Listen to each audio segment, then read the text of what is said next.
Hello, there is currently a snow blizzard going on outside the window. And it's 2022. Welcome to the channel and to the new year. It's great to have you here. My name is Kobe McCool, and today I want to give you my FL Studio project template because this changes everything for me. Hopefully this will help set you in the right direction for all your projects in 2022. Some great news, I have a new track coming out on the 14th of January, so it's either almost out or if you're watching this a little bit later, it's already out. The link will be down below. I would love for you to go and listen to it. And we also have the channel's first sponsor on this video, which is DistroKid, but more on that in just a minute. Fundamentally, the reason for having a project template is for saving time and increasing your creative flow. I love both of those things, so of course I'm gonna love having a good template. But I don't think the value of having a template can be overstated. You are literally going to save thousands of hours and extra clicks having your template optimized. I've developed this template with constant iteration over the last 3 years or more. Every time I find something that can improve it, I update the template. Of course, this template may not be perfectly tailored to your needs, and that's totally fine. The point of it is that it helps your creative process. So what I recommend is watching the breakdown of my template. I'll explain how all of it works, then download it and then make it your own. And even if you don't work in FL Studio, you work in some other DAW, I would 100% recommend setting something up in your DAW. And you could still learn a thing or two about how to set up your template, even if it's in a separate DAW, based on the way that I have set things up in FL Studio. Because okay, the DAWs are different, but fundamentally we're all trying to do the same thing, which is make kick-ass music. I thought about selling this template because it's literally had so many hours worth of development and work that have gone into it. And I do just think that it's so valuable for so many reasons, but I thought I would really appreciate having access to this when I started. So it's of course free, but you can also donate £10/$10, which is what I was thinking of selling it for. If that's within your budget, any of your support is massively appreciated. And of course, if you find this valuable, hit the like button, click subscribe, and leave a comment for the algo down below. You can literally just type comment for the algo if you're not sure what else to comment, and that will make a massive difference. The template can look a little bit intimidating, but actually it's very simple once you break it down. The fundamental things that I would recommend always having in your template, regardless of which DAW that you're in, are keeping the color scheme the same. This way you can find all of the different elements really quickly because it's automatic. I know the drums are red, I know the piano is black, I know the sound effects are white, and I know my vocals are that turquoisey green lilac color that I really like. I also keep those groups the same, so I have a drum group, I have a bass group, I have a vocal group, and then I bus all of them to the same groups here with all the same color coordination. It just helps me keep everything so much more organized and quickly. If you do one thing this week in music production, I would love for it to be setting up your own template, either by adapting this one or creating one of your own in your own DAW. Now on to good news, I have a song coming out on the 14th of this month. Now if you're watching this video later, then the song will already be out, so go check it out down below. It's been a long time coming. I'm really excited to actually finally be releasing music. This video's sponsor and the first sponsor on the channel, which is DistroKid, is what allowed me to actually set the song up for release. You might have heard of DistroKid before, but if not, it's a platform that allows you to upload and distribute all of your music to all the different streaming platforms that are available. It has all of the classic ones like Spotify, Amazon, iTunes, but it's always updating it with all the new platforms like TikTok and so on. And the thing that I love about it the most is the simplicity. It's a flat annual fee. You pay it once and you can upload an unlimited number of songs to all of the platforms. It's about £20 or $20 depending on which plan you go for. Pick the date that you want it to be released, and there you go, your song will be on all of those platforms. DistroKid don't take any percentage of your earnings, so you keep 100% of the royalties that you make from your tracks. So if you're looking to release any of your music, DistroKid is what you need. DistroKid have very kindly given me a link that you can click on down below so that when you sign up, you'll get 7% off of your first year of membership, and in return I will get a kickback, and it will really help support me and the channel. So thank you very much to DistroKid for sponsoring this video, and thanks very much to you guys for supporting me and the channel. First, don't be overwhelmed. It's not that complicated, even if at moments it might seem like it is. As you can see on the playlist, I have different groups here for all the different elements that'll be in the track, and they're always labeled the same color. So as soon as you know that vocals are this color, anything you see with that color is probably a vocal. Anything that you see that is red is probably a drum. But of course you can make it whatever colors you would like. You can see here on the lead vocal there is this white circle with an A in it. All that means is that that track, or this group here of the lead vocals, has been assigned to a channel on the mixer here. The way you do this, you just right click and go track mode, audio track, and then you just pick whichever mixer track you've got that you want it to be assigned to. So I've assigned this one to track 16. So if I drag anything into this lead vocal group here, it will automatically be sent there. So let's go and find an awful vocal from FL Studio. Come on, come on. So if I drag this into here, you'll see on the channel rack here that it's automatically been sent to channel 16. So I could take this up to here, I could right click and just go auto name clips. So now it's been named lead vocal, it's being sent to track 16. Track 16 has been set up so that it would have my vocal chain on it, and it's also sent to all of the vocal effects that I usually like to have on the vocals, and then it's all being bussed together into a vocal bus and a vocal effects bus. Come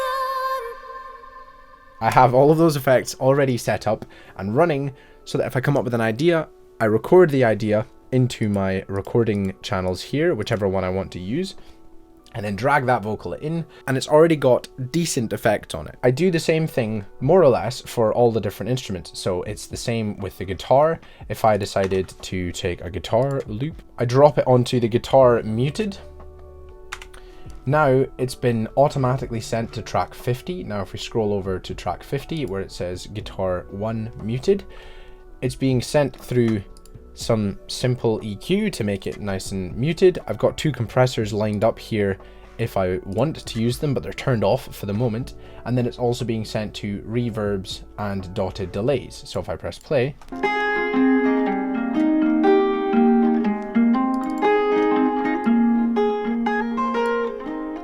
I've got this lovely effect that's already set up. But of course, because I've separated them out into the guitar bus and then the guitar effects bus, if I play this guitar, you can see there's guitar and there's guitar effects playing, but if I turn the guitar effect off, it's just the dry signal now. Turn it back on, or turn the dry signal off.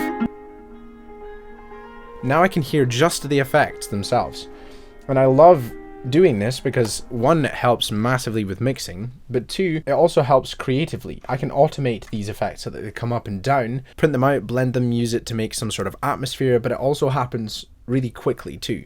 But of course, I've separated out the reverb and the delays as well, so that if I just want reverb but I don't want the delays, I can turn those off or turn them down. Then I can mute this. Now I'm just hearing the reverb.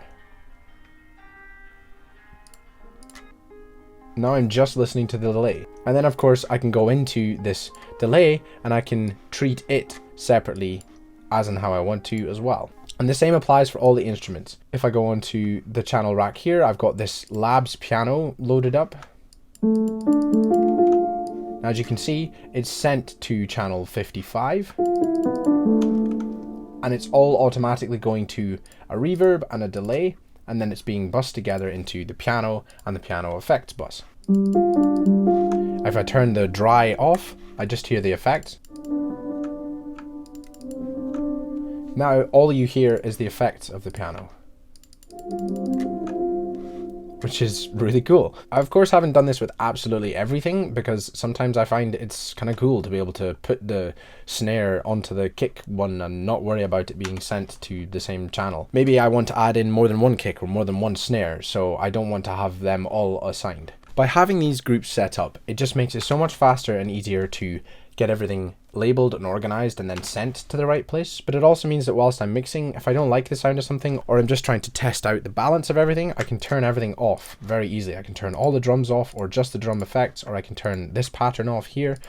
I can close that down so that I've got a little bit more space. It's amazing how much all of this helps. On the channel rack here, I just have loaded up the most basic sounds that I always have as a go-to. So I've got a basic sub, I've got a basic sine wave, and then I've got a basic piano.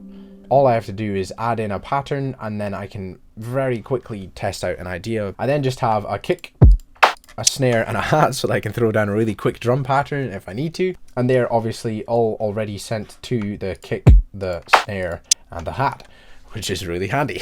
I've also grouped them though, so if I go into the drums, They are all together as well. If I just want to have a look on the channel rack at where everything's going, or if I go into the instruments, I've got sub, vital, and the piano, or I go into all and they're all there. Just very intuitive stuff, okay? Now it comes on to all the plugins that I have loaded up. Now everything is either a stock plugin or a free plugin, and any of the free plugins that I've used that don't come natively with FL Studio, I've linked them down below so that you can download them and set them up on your DAW.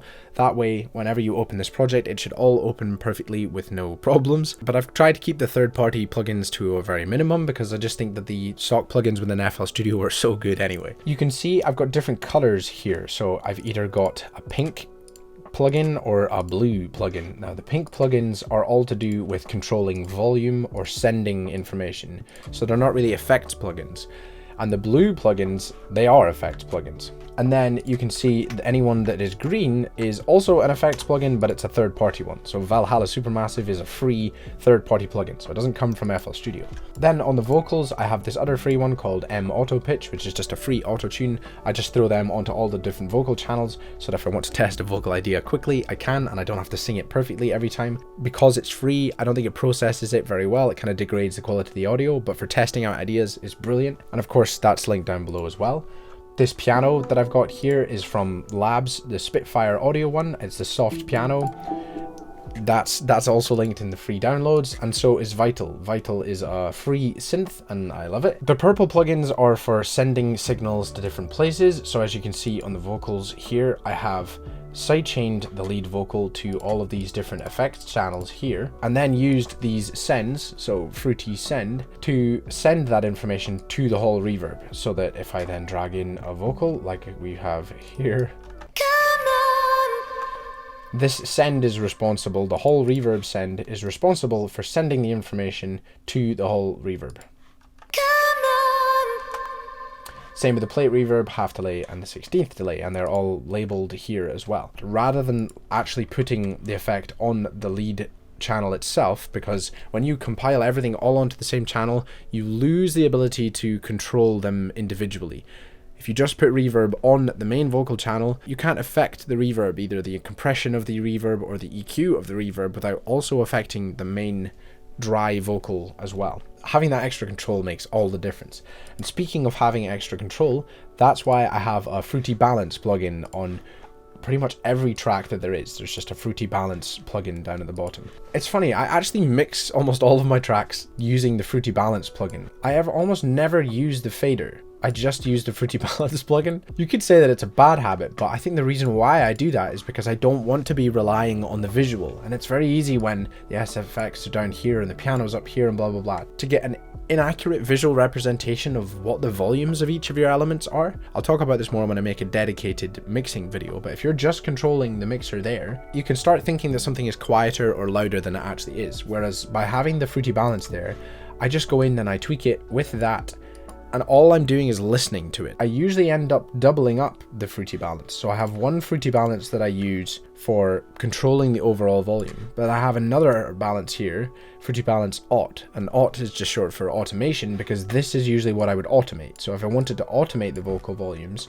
I automate using this one. So I would tweak that, and then I would go create automation clip. That means that I can control it with the automation clip, but if I also then tweak this Fruity Balance, the automation clip isn't going to suddenly override any of those adjustments that I make. But again, I'll explain that in more detail when it comes to the mixing videos. So that's what all of these purple ones are. They are just Fruity Sends and Fruity Balances. When it comes to the effect plugins, I usually just have an EQ, maybe a compressor of some sort. This is what I've got on the vocal one, for example, and then another compressor. I usually only put autotune on the vocals. Sometimes you can put it on other instruments, but I usually just keep to the vocals, and then it's just sends and balances. One of the only other really significant things to mention is that I have a kick side chain set up for everything, and this again is so essential because it just makes everything fit and gel really quickly without having to do lots of complicated mixing. So I have the kick side chained to all of the buses, vocals, vocal effects,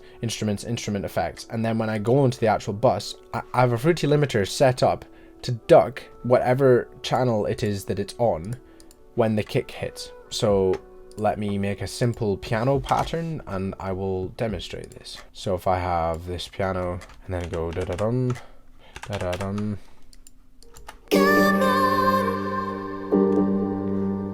So I've just got a basic piano chord progression looping, and then I would just take the kick that I've got up here, bam, with the kick. And when I go on to the piano here, because I've got this kick sidechain set up already, I can then just adjust how much the kick is ducking. And then I've got another one set up on the effects here.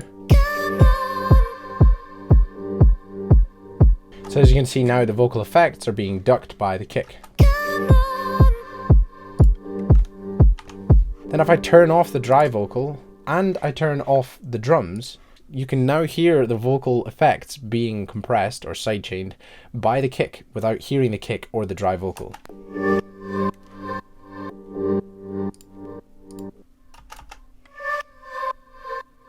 If I turn the dry vocal back on,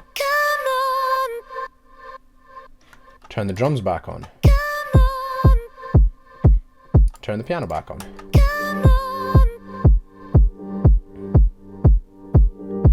But this will happen to the guitar effects, the guitar, the instrument effects, the instruments, the bass, but all separately. Rather than just having one massive sidechain where it ducks the entire instrumental, I have it ducking each of the different elements. So yeah, that's a really powerful part of the setup. It's actually quite simple once you understand what's going on with sidechaining. Like I say, I don't expect you to feel like you have to use this project for all of your projects. It's more of a good exercise to explore it and just go, what's going on here? Why was this done?